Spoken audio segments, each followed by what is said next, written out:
repórter Jonas Mello. Hoje, sessão solene de abertura de instalação do período legislativo 2014. É isso, Jonas? Bom dia, Jonas. Notícias da Assembleia.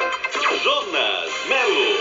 Bom dia a você, Renato. Bom dia ao Gilson Lima e aos milhares de ouvintes que sintonizam na manhã desta segunda-feira, 3 de fevereiro de 2014, o Jornal da Clube na M1200. Hoje, segunda-feira, dia de São Brás, santo protetor contra os males da garganta. É isso mesmo, Renato. Logo mais às 10 horas desta segunda-feira, o governador do estado do Ceará, Cid Ferreira Gomes, comparece ao plenário 3 de maio da Assembleia Legislativa para apresentar um balanço sobre as atividades de sua gestão durante o ano de 2013. Agora, o governador vai mesmo, que houve uma informação de que ele não iria, viu, João? Não sei se ele... Estamos para confirmar até às 10 da manhã, mas a informação que temos é que a presença dele é garantida, né? Vamos lá, vamos aguardar então. E a visita marca, Renato, o fim do recesso do Legislativo Estadual. E amanhã, terça-feira, portanto, dia 4, as atividades parlamentares retomam com uma programação normal, serão retomadas com a realização das sessões plenárias, reunião das comissões técnicas, audiências públicas e outros eventos que acontecem aqui na casa. O hasteamento das bandeiras do Brasil, do Ceará e de Fortaleza acontece na manhã de hoje, segunda-feira. É um dos pontos marcantes da solenidade de abertura dos trabalhos legislativos da Câmara Municipal de Fortaleza, após cumprir um período de recesso também do fim e o começo do ano. Para o ato de hastear, o presidente da Câmara Municipal, Walter Cavalcante, convidou o prefeito de Fortaleza, Roberto Cláudio, e o comandante da 10ª Região Militar, General Carlos César de Araújo Lima. A atenção dos vereadores, Renato, estará voltada para o prefeito Roberto Cláudio, que na oportunidade vai ler a mensagem do Poder Executivo. E segundo informações, uma multidão de líderes de bairro, pessoas irão para a Câmara Municipal para este ato, ocupar as dependências da Câmara na manhã desta segunda-feira. Aliás, previsão de muito protesto, viu, o Jonas Mello? É verdade. Os estudantes que se inscreveram no programa Universidade para Todos, o ProUni, podem conferir a partir de hoje o resultado da segunda chamada pelo site do programa, pelo número 0800 61 6161, ou nas instituições participantes. Para o primeiro semestre de 2014, o ProUni oferece 191.600 bolsas, sendo 131.636 integrais e 59.989 parciais em 25,9 mil cursos em instituições particulares de ensino. O candidato aprovado deverá comparecer à instituição onde se candidatou com a documentação necessária para a comprovação das informações prestadas na ficha de inscrição. Os candidatos que não conseguirem apresentar a documentação exigida ou perder o prazo serão reprovados. O prazo de matrícula para os selecionados na segunda chamada do Sistema de Seleção Unificada, o SISU, vai até amanhã, terça-feira, dia 4 de fevereiro. O candidato deve verificar na instituição de ensino em que foi aprovado o local, horário e os procedimentos para se matricular.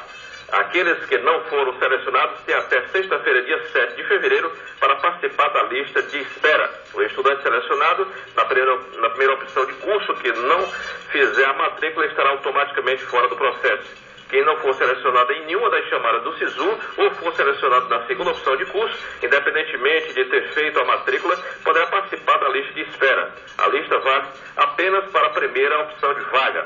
A adesão à lista é feita no site do SISU. Para participar, o candidato deverá clicar em seu boletim no botão correspondente à confirmação de interesse em participar da lista de espera do SISU. Ao final, será emitida uma mensagem de confirmação. Os estudantes serão convocados a partir do dia 11 de fevereiro. E em Brasília, os trabalhos também recomeçam hoje, meu caro Renato.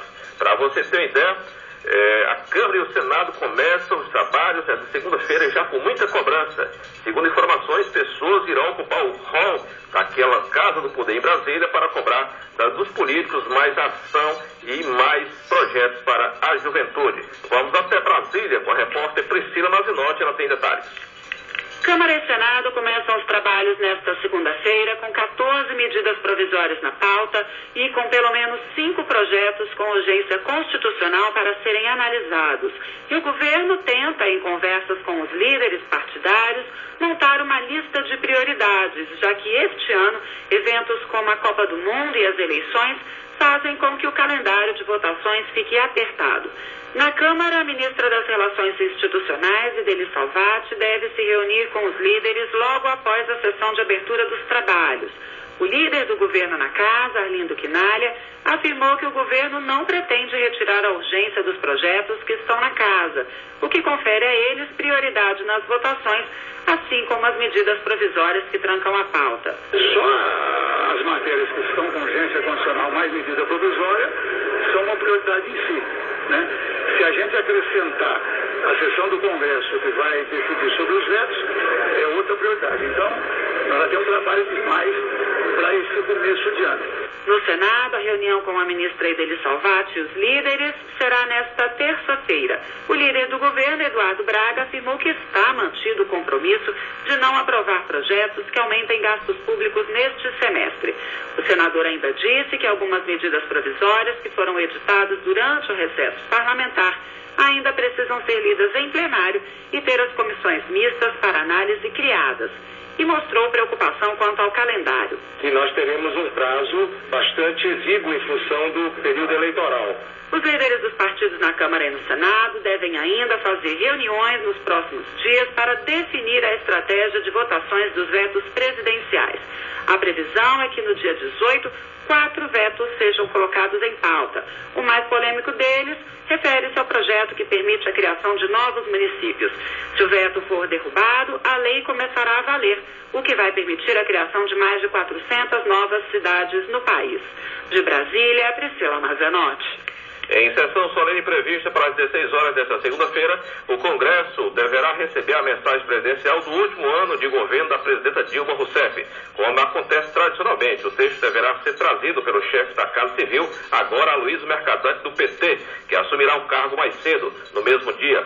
Mercadante deverá subir a rampa do Congresso, portando o documento que resume os esforços feitos para desenvolver o país pela primeira mulher a chegar à presidência da República. Na mensagem, Renato, Dilma deve expor a situação do país, explicar por que o crescimento econômico tem sido lento e solicitar a aprovação das iniciativas legislativas que ela considera fundamentais neste ano. A cerimônia desta segunda-feira cumpre historicamente o roteiro em que o chefe da Casa Civil chega ao Legislativo 20 minutos antes da sessão solene, onde estarão deputados e senadores, representantes do Executivo e do Judiciário, além de embaixadores dos estados estrangeiros com representação diplomática em Brasília. A tradição manda que a cerimônia comece com a chegada do presidente do Senado, Renan Calheiros, que reverencia a bandeira nacional, passa a tropa em revista e ouve o hino nacional. O roteiro inclui uma saudação de 21 tiros de canhão, honra oferecida aos chefes dos poderes desde o advento da República Brasileira.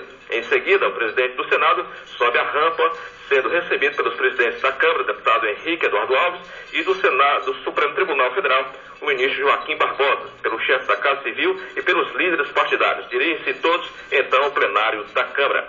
Inglês Sem Fronteiras, Renato, abre 9.000 vagas para cursos presenciais gratuitos em todo o Brasil. O repórter João Pedro Neto está em Brasília e tem mais informações para quem realmente quer falar o inglês fluente e de graça. Falar inglês é um diferencial que pode ajudar muito na hora de conseguir um emprego. Também é importante para estudos, nas viagens e nos negócios. Daniel Machado cursa Engenharia Elétrica na Universidade de Brasília e sabe da importância de conhecer o idioma. Ele passou 1 ano estudando em uma universidade nos Estados Unidos. O Daniel foi para lá depois de conseguir uma bolsa do programa Ciências Sem Fronteiras do governo federal. Já sempre peguei fácil esse aspecto dos fonemas, etc. Tá? Então, não foi o grande problema, mas mesmo assim, por mais que tanto fora do Brasil era muito preparado, você pisa lá, é um pouco diferente, você tem que pensar mais rápido, a sua fluência tem que melhorar, entendeu? Você tem que começar a pensar em inglês, para começar a fazer qualquer coisa, já tem que fazer isso muito natural. E para melhorar a fluência de universitários e dar mais oportunidades para que brasileiros como Daniel estudem no exterior por meio do Ciências Sem Fronteiras, universidades federais estão abrindo mais de 9.000 vagas para cursos presenciais de inglês em todos os estados do país. Os cursos são para vários níveis e de graça. São realizados em salas de universidades públicas com turmas que têm entre 10 e 20 alunos. Podem concorrer às vagas alunos de graduação, mestrado ou doutorado das universidades públicas. São 4 horas de aula por semana que, de acordo com o professor Virne Moizinho, abordam vários aspectos. O curso é preparatório para a prova do TOEFL ITP, uma prova de proficiência internacional que permite que os nossos estudantes brasileiros sejam admitidos em universidades no exterior. O nosso curso prepara o aluno tanto linguisticamente para poder fazer a prova, como também para viver naquele ambiente acadêmico no exterior. Para se inscrever, também é preciso estar estudando no curso de inglês online do programa Inglês Sem Fronteiras, como explica o secretário de Educação Superior do Ministério da Educação, Paulo Speller. Quem não estiver ainda cadastrado deve se cadastrar no My English Online e a partir daí é que ele faz a inscrição para essas 9.000 e tantas vagas do programa nas 43 universidades federais. As inscrições para os cursos presenciais de língua inglesa devem ser feitas até o dia 13 de fevereiro. Reportagem João Pedro Neto. E para concluir o nosso trabalho, dizer a você, aos ouvintes, que de acordo com a Polícia Civil, o crime ocorreu. Uma moça foi estuprada nas dependências de supermercado em Fortaleza, ali na Avenida Bezerra de Menezes, no bairro Farias Brito. Qual supermercado? De ontem. Qual supermercado? Foi um supermercado chamado Bom Preço. Estuprada dentro de um supermercado aqui. Foi no estacionamento do Bom Preço. Ela fora agredida, levada sobre o poder de uma arma e ali fora estuprada. Ali, aquele Bom Preço, logo do início da Bezerra de Menezes. Exatamente. O elemento acusado... Perto daquele trilho ali, tem uma favela por acolá. Exatamente. O elemento conhecido como Antônio Birajara Matos Júnior, de 27 anos, estava armado e ameaçou a jovem, a rendeu e a conduziu para a garagem subterrânea e cometeu o crime. Aí você não pode mais nem fazer um mercantil. E a família estava fazendo compras. A moça ficou fora do mercantil e foi agredida. Esse elemento está preso no 34º DP de polícia e deverá descer para o presídio. E agora, pouco pela manhã, Renato, um homem armado invadiu uma escola, matou 2 pessoas e fez dezenas de reféns em Moscou. Após invadir o local, ele abriu fogo e matou um professor porque teria reprovado o filho dele. Deixou 10 pessoas feridas e matou a diretora da escola. A escola que ele invadiu chama-se M263 e fica em um bairro no norte da capital de Moscou. Portanto, é loucura total. E para concluir o nosso trabalho, dizer a você que a região metropolitana de Fortaleza registrou somente em janeiro de 2014 282 assassinatos. Para onde vamos? São essas informações. Abraçando a deputada Irene Novaes, Miriam Sobreira, o deputado Tim Gomes e também o deputado Osmar Baquite, que chega na Assembleia para dar sua presença. São 7 horas e 24 minutos. Daqui a pouco tem a abertura dos trabalhos na casa sob o comando da mesa diretora que tem à frente, José Albuquerque, recepcionando o governador e outras autoridades. São essas informações. Você continua com o Renato Abreu e o Jornal da Clube. Da Assembleia ao Vivo, Jonas Melo, repórter da Clube. Valeu, Jonas. 7